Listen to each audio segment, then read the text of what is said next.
আসসালামু আলাইকুম ওয়া রাহমাতুল্লাহি ওয়া বারাকাতুহু। প্রিয় দিনী ভাই ও বোনেরা, কেমন আছেন সবাই? জি আলহামদুলিল্লাহ, আশা করি সকলেই ভালো আছেন। বাসা থেকে বের হয়ে রিফাতের কাছে যাচ্ছে। বাসার কাছে গিয়ে পকেট থেকে মোবাইল বের করে ফোন দিল। রিফাত তখন ঘুমাচ্ছে, তাই ফোন রিসিভ করছে না। ফোন দিতে দিতে অস্থির, তাই বাসায় ঢুকে পড়ল। বাসায় ঢুকে কাউকে খুঁজে পাচ্ছে না। হঠাৎ দেখে রিফাতের মা। আসসালামু আলাইকুম আন্টি। ওয়ালাইকুম আসসালাম। আরে রিহান, কেমন আছো? আলহামদুলিল্লাহ। আপনি কেমন আছেন আন্টি? জি আলহামদুলিল্লাহ। রিফাতের কাছে আসছো নাকি? জি আন্টি। রিফাত কোথায়? কোথায় আবার?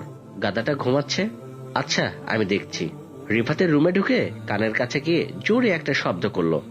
রিফাত যেন সাপ দেখে ভয় পাচ্ছে এমন লাফ দিল।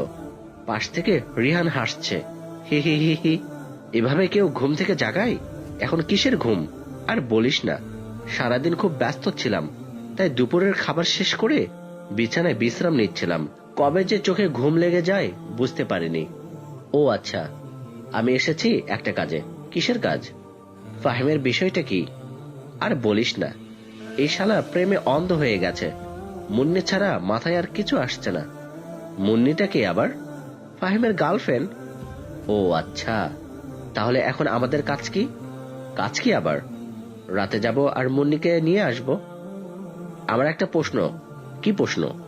তুই প্রেম করিস কতদিন যাবত? এই হবে বছর খানেক।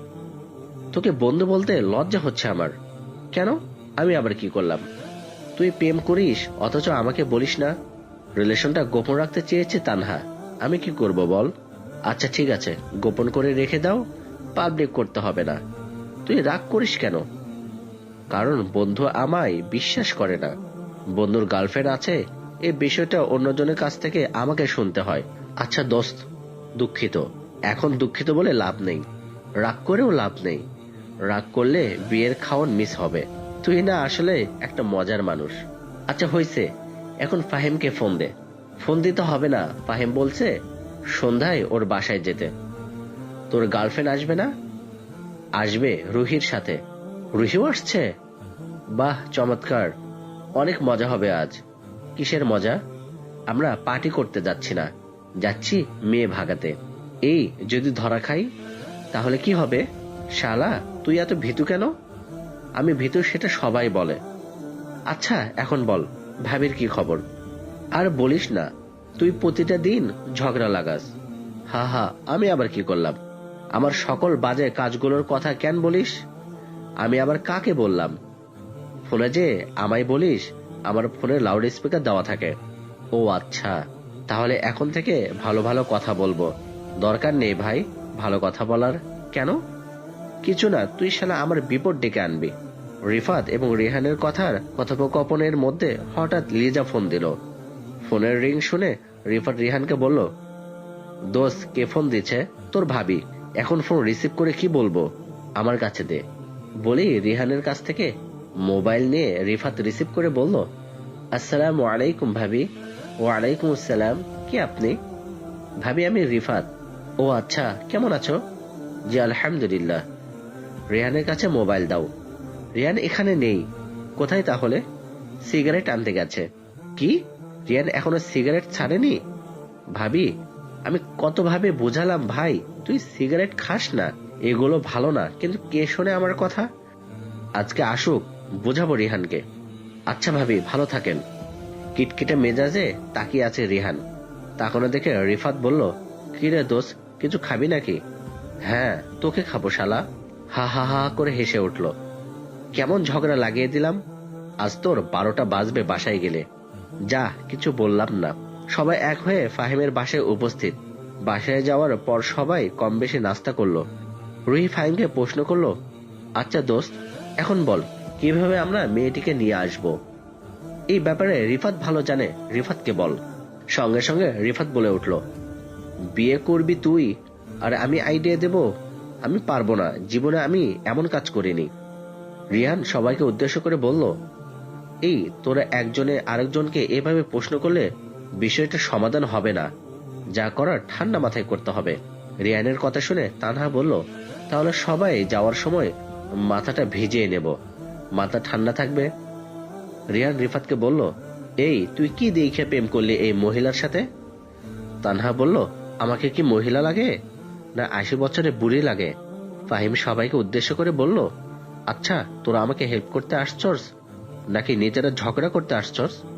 সবাই একটু চুপ করে ভাব, কি উপায়ে ভাগিয়ে আনবো। রিহান ফাহিমকে বলল, তোর ফোন দে আমার হাতে। কেন, কি করবি? ন্যাকামো না করে দে। এই নে, ফোনে পার্সোনাল অনেক কিছু আছে, দেখবি না বলে দিলাম। মুন্নির নাম্বারটা কোথায়? কেন, মুন্নির নাম্বার দিয়ে কি করবি? আবার ন্যাকামই, দেখ ভাল লাগে না। রিয়ানের কাছে আসলো ফাহিম, এসে বলল, এই নাম্বার।